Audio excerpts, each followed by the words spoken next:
Welcome friends to another Wheel of Time video. Today we look at the Sea Folk, the channeling they can do, who rules them, and what their relationship is like with the Aes Sedai.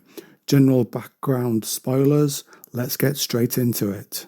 The Sea Folk live on ships and islands. Birth, death, marriage, they try to do it all on board their ships, only really leaving them to trade.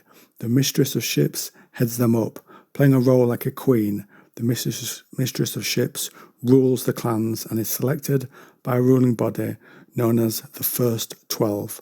A tattoo on the left hand marks someone's clan and line.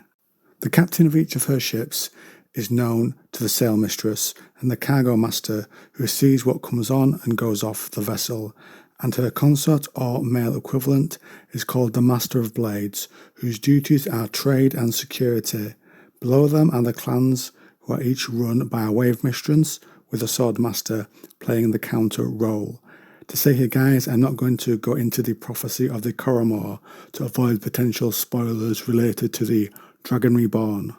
Someone's rank within the Sea Folk, if you know what to look at, is easy to see and is shown through the number of earrings they wear and the number of medals they have on their honour chain. The piercings are worn in the ear or the nose, as well as the quantity of the chains connecting nose piercings to ear piercings reflects your rank.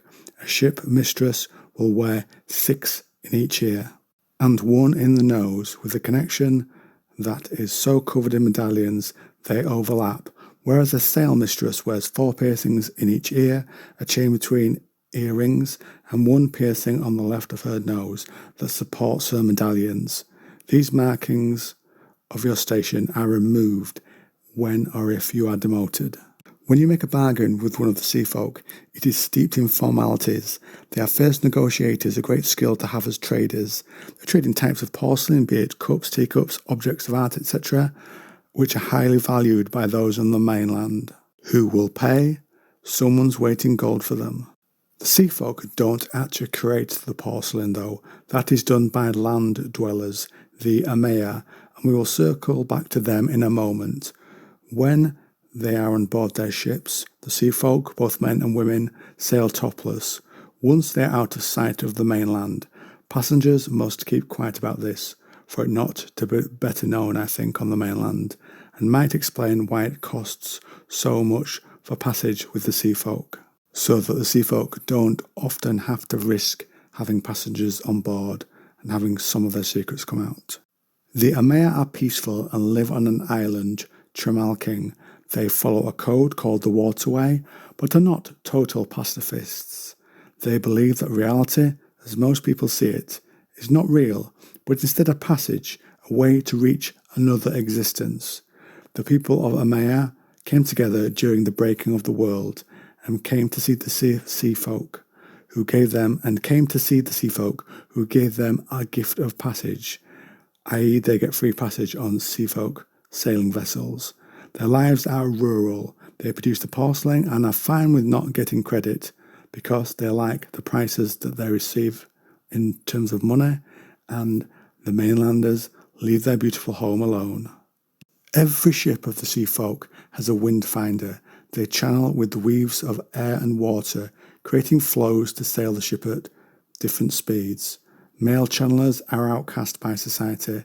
Upon their discovery, they will be told to drown or die on an island without sustenance.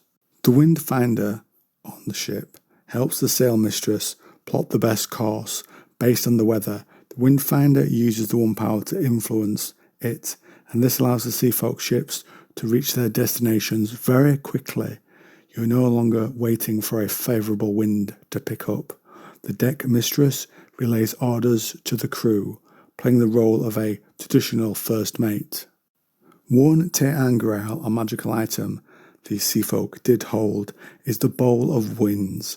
It was one item used by the Aes Sedai to regulate the weather back in the Age of Legends, and it was held by the ancestors of the Sea Folk.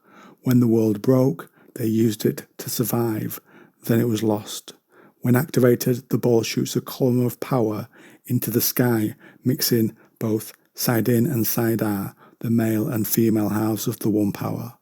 And then the column that went into the sky branches in all directions and can be used to control the weather. Controlling the weather is like using the rudder of a ship. The weather changes slowly and gradually. It's not something that can be made to happen quick. The talents in the one power that the sea folk show has a term, that of cloud dancing, and it must be done with delicacy. Going too fast could cause ripple effects a long distance away, and you don't know what damage you will cause.